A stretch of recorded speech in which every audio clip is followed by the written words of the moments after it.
میاں کرم دین بزرگ آدمی تھے اور طویل عرصے سے چودھری نواز کے استبل میں ملازم تھے، جہاں Please subscribe my channel, press the bell button, like and share. جانوروں کی رکھوالی، ان کے کھانے پینے اور صفائی ستھرائی کا بے حد خیال رکھتے تھے۔ چودھری صاحب بہت رحم دل انسان تھے۔ گاؤں کے لوگوں کے ساتھ ساتھ وہ اپنے جانوروں سے بھی بہت محبت کرتے تھے اور ان کو کسی تکلیف میں نہیں دیکھ سکتے تھے۔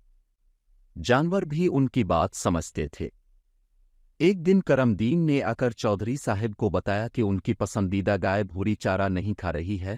چودھری صاحب تڑپ کر الفاٹ ہے اور حکم دیا کہ جا کر حکیم صاحب کو لے آئے۔ وہ خود بڑی دیر تک بھوری کو پچا کرتی رہے، مگر اس نے چارے کی طرف دیکھا تک نہیں۔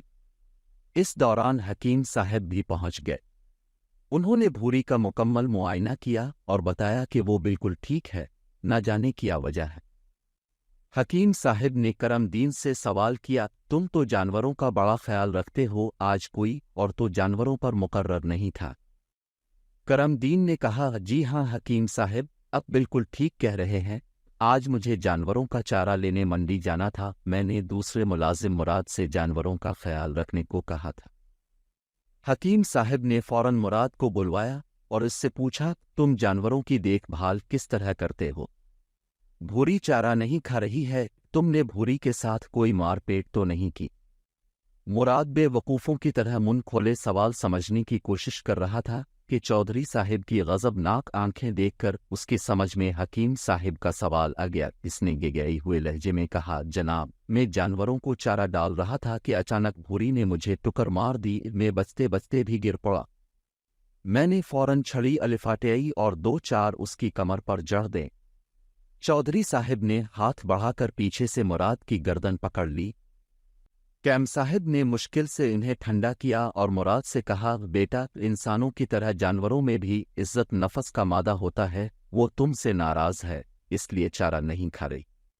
مراد نے سادگی سے کہا، حکیم جی، بھوری نے پہلے مجھے ٹکر ماری تھی۔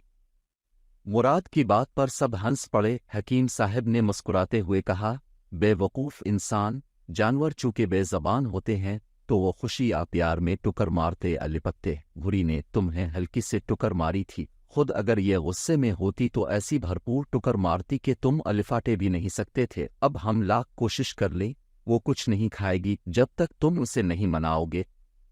مراد بے حد شرمندہ تھا۔ اس نے چودھری صاحب سے معذرت کی اور بھوری کو پیار کرنے لگا۔ بھوری نے اچانک گردن گھمائی، مراد الفا چیل کر پیچھے ہٹ گیا۔ سب ہنس پڑے اور بھوری نے چارہ کھانا شروع کر دیا۔ Please subscribe my channel, press the bell button, like and share. Thank you for watching.